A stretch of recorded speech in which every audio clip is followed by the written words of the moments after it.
안녕하십니까. 과학기술정보통신부 장관 이종호입니다. 국내 우주수송 능력을 확보하기 위해 독자 개발한 누리호의 3차 발사가 국민의 관심과 성원 속에 성공적으로 완료되었음을 국민 여러분들께 보고드립니다.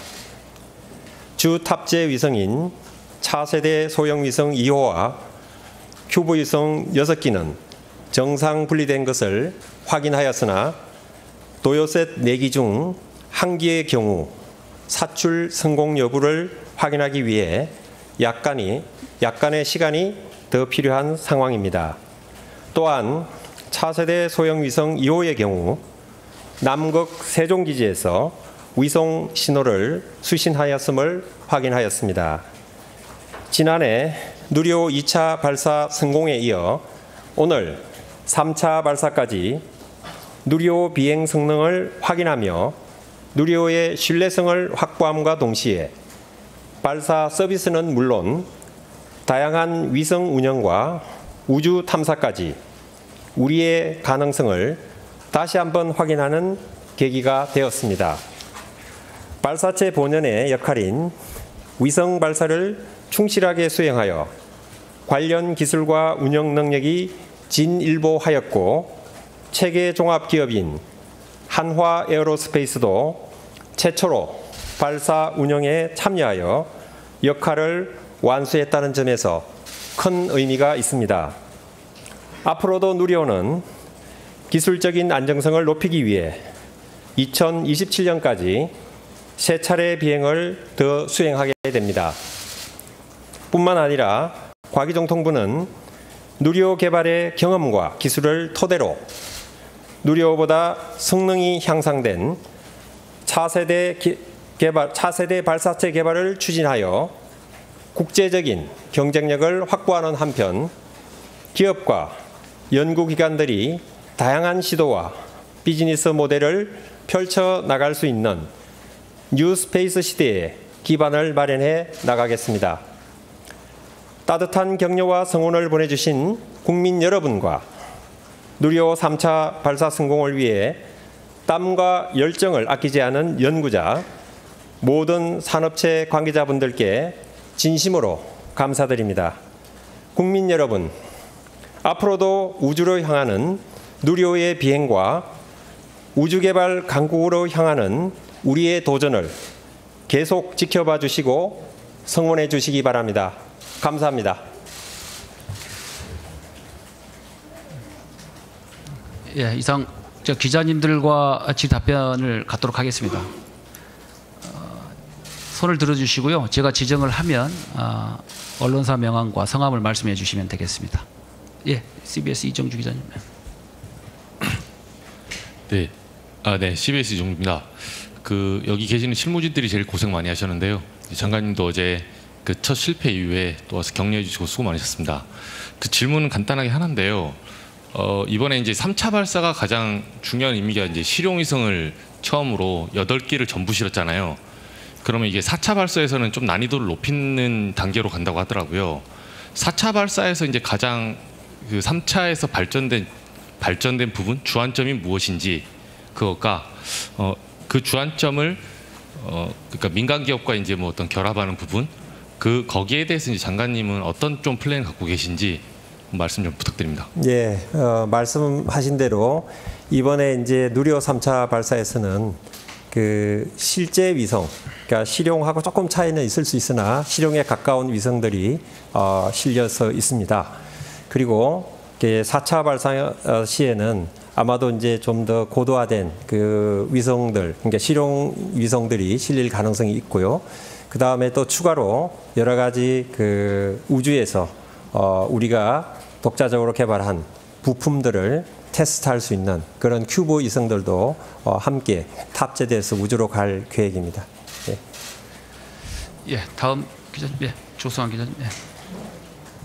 예, 연합뉴스 조승환 기자입니다. 큐브 위성 1기가 아직 이제 확인이 안 됐다는 건데, 그러면은 아까 말씀하실 때도 성공적으로 완료됐다라는 표현을 쓰셨는데 이게 좀 명확한 성공으로 봐야 될까요? 아니면은 어떤 식으로 보면 좋을까요?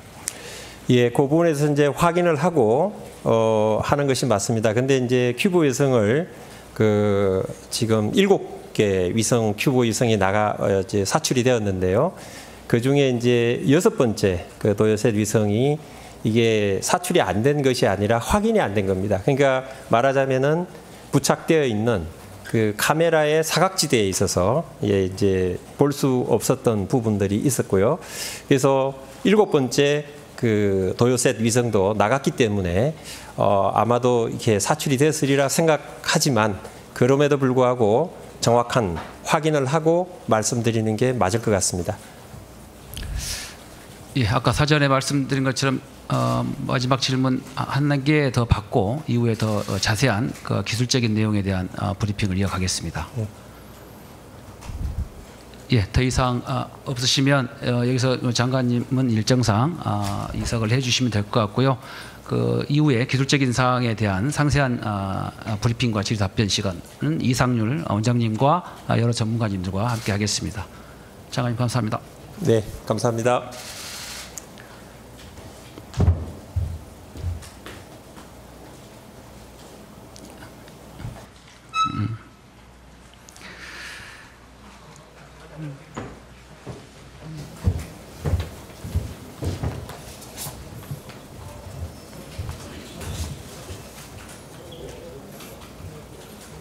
예, 저 원장님, 네, 원장님 말씀 먼저 부탁드리겠습니다. 안녕하십니까. 한국항공우주연구원 원장 이상률입니다. 앞서 과학기술정보통신부 장관님께서 말씀하신 바와 같이 누리호 3차 발사를 수행하였습니다. 지금부터는 개척된 데이터를 기반으로 누리호 3차 발사 결과에 대해 말씀드리겠습니다. 오늘 18시 24분 발사 예정이었던 누리호는 18시 24분에 이륙하여 모든 발사 과정이 정상적으로 진행되어 차세대 소형위성 2호 분리 6개의 큐브 위성이 모두 성공적으로 사출되었음을 확인하였으나 앞서 말씀드린 것처럼 도요셋 4기 중 1기의 경우 사출 여부 확인을 위해 약간의 시간이 더 필요한 상태입니다. 원격 수신 정보를 초기 분석한 결과는 다음과 같습니다.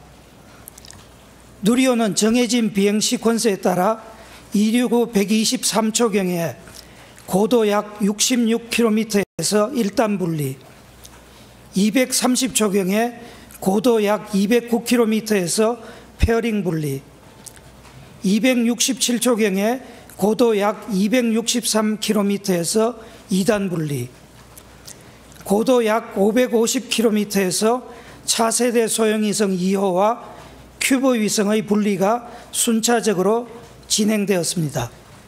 네, 감사합니다. 예, 질문 시간 갖겠습니다. 예, 김윤수 기자님. 예, 김윤수 기자님. 예. 예, 뉴스피면 이태성입니다. 그 이제 방금 전체적으로 시퀀스가 큰 차이는 없는 것 같은데 아주 미세하게 몇 초 정도는 이제 예상했던 거하고 조금 다른 것 같은데 이 차이는 전혀 문제가 없는 건지 아니면 이 차이를 가지고 앞으로 어떻게 활용할 수 있는지 그런 부분에 대해서 설명해 주시면 감사하겠습니다. 예, 뭐 비교적 저희들이 겪은 거라서 우리 그냥 고정본 단장님 대신에 제가 답변을 드리겠습니다. 그 발사체를 위성에 투입하기 위해서 최종 목표 궤도도 있고요. 거기에 약간의 오차도 가집니다. 그래서 실제 비행 상황을 미리 프로그램을 해서 목표 궤도를 찾아가는 과정에서 실제 비행 과정에서 그 과정 자체가 조금 다르기 때문에 그런 정도의 오차는 나타날 수 있는 것이고 오늘 부분은 아마 추후 발표하겠지만 저는 굉장히 정확한 발사고 전혀 문제가 없다고 생각을 하고 있습니다. 예, 김인하 기자님.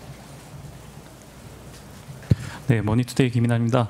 그 이전에 발사 40분 후면 비콘 신호를 바로 확인할 수 있다고 말씀을 하셨는데 그럼에도 이제 6번째 위성이 지금 확인이 안 된 이유가 좀 뭔지 궁금하고 아까 원장님께서 약간의 시간이 더 필요하다는 말씀도 하셨는데요. 그 약간의 시간이 좀 어느 정도일지 좀 말씀 네, 부탁드리겠습니다. 제가 앞부분은 제가 말씀을 드리고 확인에 대해서는 고정환 단장님이 설명하시겠습니다. 비콘 신호에 대해서 제가 들은 바로는 저희 그 항공우주연구원에서 운영하는 세종기지에서 비콘 신호를 수신을 했고요. 이 비콘 신호는 우선적으로 차세대 소형위성 2호 주탑재 위성에 한해서 된 거라고 그렇게 들었습니다. 나머지 큐브 위성이나 이런 쪽이 동일한 과정을 거치지는 않습니다. 확인에 대해서는 고정환 단장님께서 조금 더 설명을 드리겠습니다. 예, 우선 저희가 이제 정해진 시퀀스에 따라서 이제 위성들을 순차적으로 20초 간격으로 이제 분리를 하게 됩니다. 그 명령들은 이제 나간 거로 보이고요. 그 다음에 저희가 확인을 하려면 차세대 소형위성 2호는 우리가 카메라로 보이고 그 다음에 정기적으로 분리된 게 확인이 되고 이렇게 되는데 큐브 위성들 같은 경우는 발사체하고 정기적으로 연결이 안 되어 있습니다. 대신에 사출관이 열렸다 닫혔다 하는 정보만 이제 저희가 받게 되는데 이 정보가 어떤 사출관 같은 경우는 지금 현재 조금 데이터가 이상한 그 현재 저희가 퀵으로 받은 데이터로는 조금 뭐라 그럴까요? 그 퀄리티가 좀 이상한 데이터들이 좀 섞여 있습니다. 그래서 우선은 데이터는 이상하지만 육안으로 이제 한쪽 면만 보이기 때문에 카메라에 저희가 이제 양쪽으로 이렇게 그 큐브 위성들이 있는데 카메라에서 보이는 위성들 쪽은 분리가 되는 걸 저희가 카메라로 바로 확인을 했고요. 그런 쪽은 이제 확인이 바로 됐는데 이쪽 반대쪽에 있어서 카메라에 안 보이고 데이터가 약간 부정확하게 보이는 곳은 보이는 그 위성들은 저희가 이제 확인이 안 됐다라고 지금 말씀을 드리는 거고요. 이거를 저희 입장에서 이제 좀 추가적으로 확인을 하려면 저희가 그 비행 중에 계측된 3단의 모든 계측 데이터들을 전체적으로 좀 훑어보면서 자세 데이터라든지 이런 거하고 좀 매칭을 해보면서 실제로 어떤 그 자세 그 변동이 있거나 하면은 뭔가 사출 같은 이벤트가 있었다는 게 간접적으로 확인이 되기 때문에 그런 그 저희가 분석을 해야 될 것 같습니다. 근데 이제 이 그 텔레메트리 데이터를 전체를 저희가 다 받아가지고 분석을 하려면은 최소한 분석을 시작하려면 보통 다음 주 초가 돼야 됩니다. 이게 워낙 방대한 양이기 때문에 그래서 좀 시간이 필요하다 말씀을 드리겠습니다. 그 참고로 지금 나와 계신 그 하나 에어로스페이스 선재일 대표님 그리고 카이스트 인공위성연구소 한재웅 소장님도 같이 계시다는 거 말씀드리고요. 예, 이종 기자님. 예, 저 경향신문 이정호입니다. 그러면 도요새 한 기가 제대로 사출이 됐는지 안 된지를 확인하는데 걸리는 약간의 시간이라는 게 그러면 어느 정도인지 아까 본부장님 말씀하신 한참 기다려야 되는 건지 아니면 뭐 오늘이나 내일 중에 확인이 되는 것인지 궁금합니다. 지금 그동안에 저희들이 위성을 개발한 경험으로 보면요. 지금 고정환 단장님께서 설명하신 거는 발사체 입장에서 자료를 받아서 분석을 하는 말씀을 하셨고 제가 볼 때는 그 이전에 도요셋이 만약에 분리가 됐다면 도요셋이 지상국하고 통신을 하거나 혹은 우주물체 자체가 지금 그 추적이 되고 있습니다. 그래서 아마 다른 경로로 한다라고 하면 제 생각에 빠른 시간 안에 아마 확인이 될 거라고 생각이 됩니다. 그래서 이 모든 확인 과정을 사실은 발사체에서 모든 걸 하는 그만 생각하지 마시고 저희 지상국도 있고 위성도 있고 아까 우주물체 추적도 있으니까 아마 한 패스한다 그러면 금방 확인이 될 거라고 생각됩니다. 제가 그 시간까지는 제가 장담은 잘 못하겠습니다. 예, 먼저 드시. 중앙일보 고스캔입니다. 혹시 도요셋이 4기가 뭐 횡대 정도의 비행을 하면서 임무를 수행한다고 했었는데 만약에 한 대가 정상적으로 사출이 되지 않았다면은 3대만으로도 임무 수행이 가능한지가 궁금합니다. 그 부분은 아마 천문연에 저희들이 조금 확인을 해야 되는데요.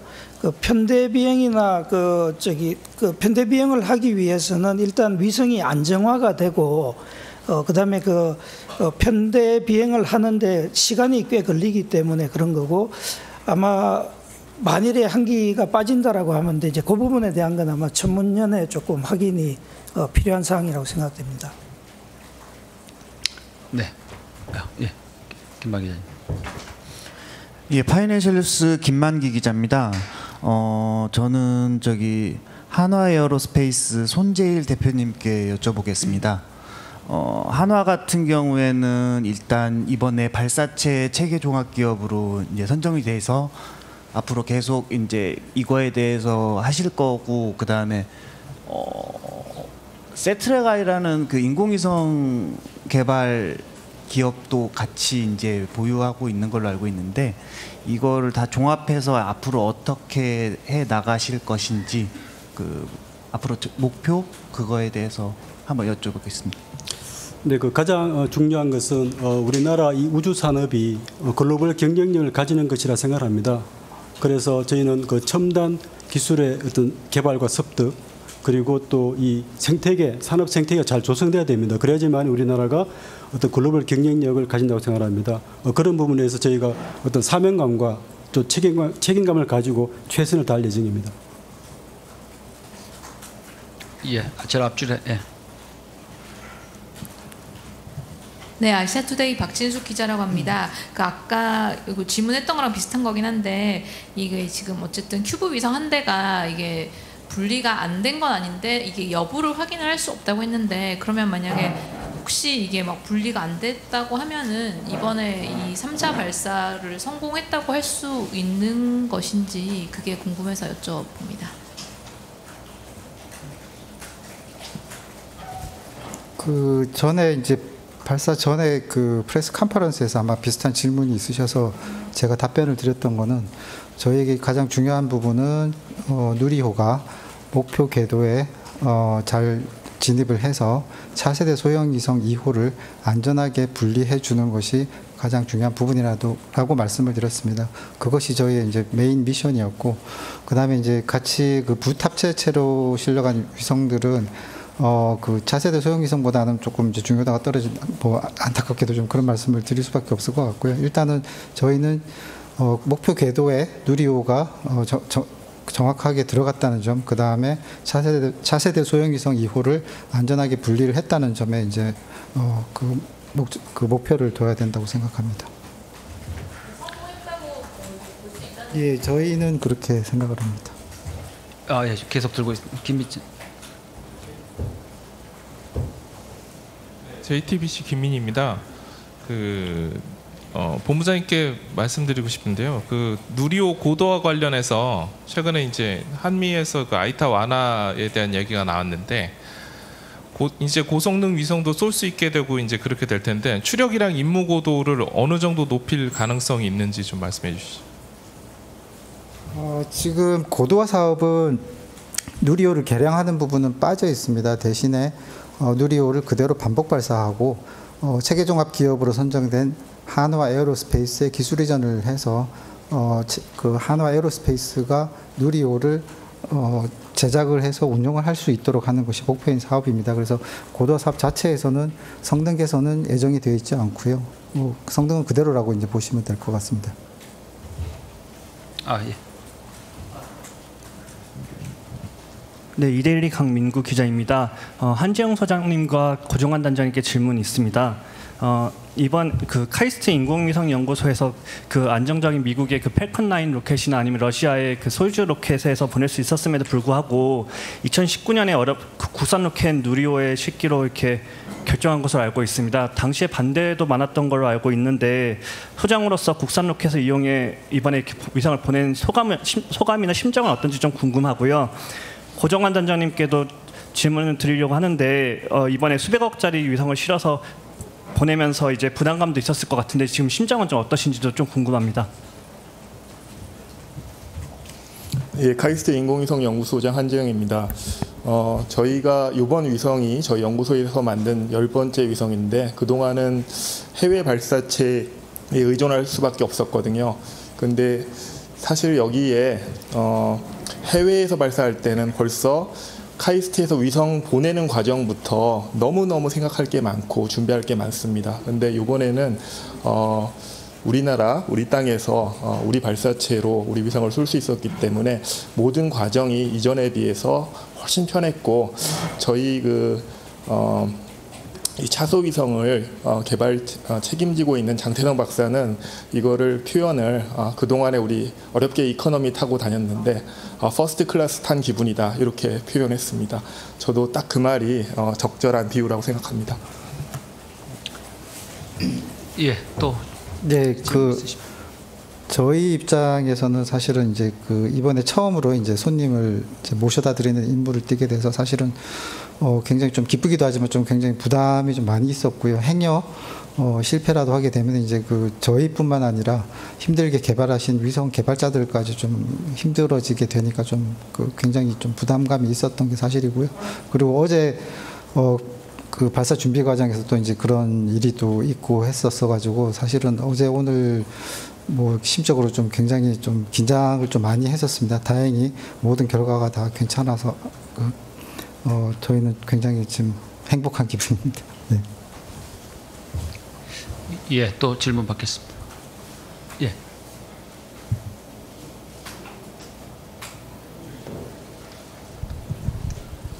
네, 안녕하세요. 시투데이 김시영 기자입니다. 저희 뉴스페이스 이제 계획을 진행을 하면서 3차 때도 이제 하나 에어로스페라든지 중소기업 루미르, 카이로스페이스, 또 저스텍을 다 포함을 시키셨는데 또 이제 4차 발사 때나 이럴 때에도 민간 협력을 더 추구를 하시거나 국내 중소기업, 우주산업 관련 중소기업을 육성하실 계획이 있으신지 여쭤보고 싶습니다. 예, 현재 4차 발사에 확정이 돼 있는 것은 차세대 중형위성 3호가 개입되어 있습니다. 그러나 실제로 누리호가 당초 개발된 것보다는 훨씬 높은 성능을 가지고 있고 또 이번 같은 경우에도 차세대 소형 위성을 원래 싣고자 했지만은 큐브 위성을 추가로 실은 거하고 마찬가지로 지금 아직 충분한 시간이 있기 때문에 제가 볼 때 남은 로켓 성능을 가지고 큐브 위성은 물론이고 국내에서 하는 지금 과학기술정보통신부에서 추진하고 있는 국산화 부품에 대한 시험 검증 과정이라든가 이런 쪽에 활용을 할 수 있을 거라고 생각합니다. 다만 제가 지금 말씀드리는 건 예상 부분이고 이 부분에 대해서는 조금 더 저희들 정부하고 협의해서 이걸 공식적으로 만드는 그런 절차는 필요하다는 것을 말씀드리겠습니다. 예, 이렇게 하겠습니다. 한 15분쯤에 마무리하는 것으로 하겠습니다. 아까 계속 손 들고 있었던 고정. 네, 저 고정환 당장님께 좀 질문을 드리겠습니다. 이번 발사가 이제 고도화 사업이긴 한데 누리호 개발이 주 목적이었던 이전의 한국형 발사체 개발 사업, 이게 이제 올 6월에 이제 끝나는 걸로 알고 있습니다. 소회 같은 게 있으신지 좀 궁금하고, 그리고 이제 남은 고도화 사업을 통해서 남은 이제 3번의 발사가 있는데 향후 계획과 좀 중점적으로 어떤 걸 살필 계획을 갖고 계신지 궁금합니다. 네, 우선은 한국형 발사체 사업은 말씀하신 대로 다음 달 6월에 이제 종료가 되고요. 한국형 발사체 개발 사업에서는 한국형 발사체를 개발을 해서 2차례 시험 발사를 하는 게 목적이었고, 그 중에 저희가 이제 첫 번째 발사는 아쉽게 성공하지 못했지만 두 번째 발사 성공함으로 해서 사업을 성공적으로 마칠 수 있게 됐다고 생각을 합니다. 그래서 한 7년 정도 사업 책임자를 맡아왔던 저로서는 결과가 좋게 마무리할 수 있게 돼서 매우 다행이라고 생각을 하고요.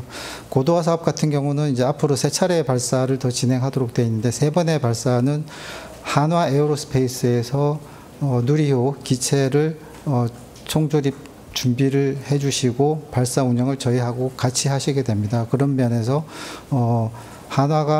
한화에서 총조립하는 부분을 잘 준비를 해주시는 것이 매우 중요한 부분이 될 것 같고요. 그 다음에 이제 위성들도 국내에서 제작된 다양한 위성들, 또 부탑재 위성들도 쉽게 되지 않을까 이렇게 기대를 하고 있고요. 그래서 앞으로 한화 에어로스페이스의 이제 역할을 좀 봐주시는 게 아마 좀 관심 있지 않을까 이렇게 생각합니다. 예, 아까 계속 손 들고 있었던. 예, 우선 기술진 분들이나 다른 분들 고생 많으셨다고 위로 격려드리고 싶고요. 위로 죄송합니다. 격려드리고 싶고요. 이상윤 원장님께 여쭤보겠는데요. 아까 장관님이 차세대 발사체에 관련돼서 국제 경쟁력을 갖출 수 있도록 하겠다라고 말씀하셨는데 그러려면 어떤 것들이 좀 필요로 할까 그런 것들이 좀 연구자 입장에서 또 어떤 구상을 하고 계신지 좀 설명 좀 부탁드리고요. 두 번째는 하나 에어로스페이스 쪽에 질문하고 싶은데요. 지금 그 추가 발사 사업을 통해서 기술 이전을 받게 되시는데 약 한 2조 7천억 원 정도 되는 그 20년간의 우주 발사체 기술을 이전받게 되시는 거잖아요. 근데 이걸 쉽게 그냥 뭐 각오를 다진다 또는 뭐 어떤 그런 열심히 하겠다 이런 정도의 수준이 아니라 앞으로 그걸 이용해서 어떻게 그 국가나 또는 그 우주산업 발전에 기여를 하겠다 이런 구체적인 좀 목표와 그런 사업 계획들을 좀 세워야 되지 않겠나 싶은데 그런 거에 대해서 좀 말씀 좀 부탁드립니다. 예, 우선 그 차세대 발사체를 어떻게 좀 경쟁력을 가지게 하고 뭐 어떤 상용으로 할 건지 하라는 것은 사실은 쉽지 않은 문제입니다. 저희들이 굉장히 그 늦게 이쪽에 시작을 해서 누리호만 하더라도 뭐 12년 이상이 걸린 오랜 기간 동안에 개발을 했고요. 차세대 발사체는 아시는 것처럼 성능적으로는 누리호의 한 3배 이상을 높이는 거. 저는 이 부분은 저희 연구진들이 충분히 달성할 거라고 생각합니다. 그러나 이제 어떤 흔히 말하는 지금 뉴스페이스 시대나 그 우주 경제, 우주 산업화 이런 측면에서 정말 이거를 세계와 경쟁력 있게 하는 것들은 사실 저희 연구원만에 하는 걸로는 힘들다고 생각하고요. 사실 오늘 발사 이전에 그 하나 에어로스페이스 대표님하고 잠깐 얘기를 나눌 기회가 있었습니다. 그때 공통된 의견이 더 이상 우리가 어떤 이런 연구원, 산업체 또 뭐 학계 이런 구분을 하지 말고 어떻게 보면 원팀으로 해서 강팀을 해서 결국은 해외에 대해서 경쟁력을 확보하는 수밖에 없다. 그렇게 생각합니다. 그래서 그런 쪽에서 저희들은 저희 나름대로 최대한 협조를 하고 최선을 다하고자 합니다. 네. 네, 그 굉장히 중요한 질문을 하시는데요. 사실 뭐 우리나라가 뭐 세계 이제 7번째 우주 강국 반열에 올랐다고 하지만 우리보다 앞선 강국과의 격차가 있습니다. 굉장히 크고요. 그걸 이제 어떻게 뛰어넘으면서 우리가 글로벌 경쟁력을 가질 것이냐가 굉장히 중요하다고 생각합니다. 그래서 저희들은 조금 다소 좀 파괴적인 어떤 그런 기술의 개발 그런 데도 좀 많은 관심도 가지고 있고요. 그리고 현재 또 우리나라 가지고 있는 인프라 자체도 뭐 인력이라든가 뭐 산업이라든가 이런 측면을 똘똘 뭉쳐야지만이 진짜 세계적으로도 나가서 싸울 수 있다고 생각하거든요. 그래서 그런 부분에서 저희가 이 전체를 다 모아서 또 인프라도 구축하고 그리고 또 밸류체인도 형성하고 일단 그렇게 원팀으로 해서 그렇게 글로벌 경쟁력을 키워 나오자 합니다. 네. 예, 이렇게 마지막 그 질문은 이제 안 받고요. 이렇게 하시고 싶은 말씀 있으시면 마지막으로 한번 해주시고 브리핑을 정리하도록 하겠습니다. 다 하시지 못한 말씀 있으시면 마지막으로 한 말씀 해주십시오. 예, 우선 제가 가장 아쉬운 부분이 어저께 저희가 잘 준비를 해서 어저께 좋은 모습 보여드렸으면 참 좋았을 것 같다는 그 생각이고요. 그런 면에서 국민 여러분께 좀 죄송한 말씀 드리겠습니다. 하지만 뭐 이런 기회를 통해서 또 저희가 배우고 또 성장하는 기회라고 생각하니까 좀 어여삐 봐주셨으면 좋겠고요. 어쨌거나 두 번째 발사, 누리호 발사 성공하고 난 다음에 세 번째를 준비하면서 이게 당연히 성공할 거라고 이제 많이들 생각하실 텐데 이게 결과가 안 좋으면 어떡하나 하는 그런 고민과 걱정을 안고 많이 준비를 해왔던 게 사실이었고요. 그런 면에서 뭐 어제 있었던 일 같은 것들이 참 한편으로는 좀 굉장히 가슴 아프게 좀 이렇게 남아 있는 것 같습니다. 그리고 우리 국내 위성을 손님으로 모신다고 이렇게 큰 소리를 쳐놓고 이제 까딱하면은 좀 이렇게 굉장히 홀대를 할 뻔한 뭐 그런 일까지 이제 될 뻔도 했기 때문에 어제 상황이 그래서 그런 부분이 좀 아쉬움이 많이 남아 있을 것 같고요. 다른 한편으로는 저희가 개발했던 누리호가 그래도 어떤 성능이나 이런 면에서 안정적으로 꾸준하게 자기 능력을 보여줄 수 있다는 것이 무엇보다도 자랑스럽고 고마운 일이라고 생각을 하고요. 지금까지 올 때까지 같이 해주신 우리 연구진들 그리고 같이 참여해주신 참여기업 그 인력들 모두 감사드리고 싶습니다. 이상입니다. 아 그래 마지막 여기. 아까 이제 한화의 이제 4차 발사부터 조금 한화 주도로 한다고 말씀해 주셨는데 그렇게 하면 단장님께서 지금 해오고 계시지만 앞으로도 계속 이렇게 한화 업무를 서포트해 주시고 하는 건지. 저희가 한화한테 그냥 맡기고 저희가 손 놓고 있을 수가 없기 때문에 그거는 그 한화가 주도적으로 하시지만 항우연이 결국 같이 또 일을 하게 될 겁니다. 그리고 특히 발사 운영 같은 부분은 아무래도 이제 기업에서 다들 굉장히 부담스러워들 하시더라고요. 그래서 항우연이 또 같이 하면서 역할을 또 계속 하게 될 거로 이렇게 보여지고요. 고도화 사업을 통해서 그런 것들이 한화 에어로스페이스가 이제 그 능력을 많이 키우셔서 그 이후에는 이제 한화가 독자적으로 잘 해나가실 수 있었으면 하는 바람입니다. 네, 이상으로 브리핑을 마치겠습니다. 수고 많으셨습니다. 네, 감사합니다. 박수 한번 주시죠. 너무 고생 많이 하셨는데.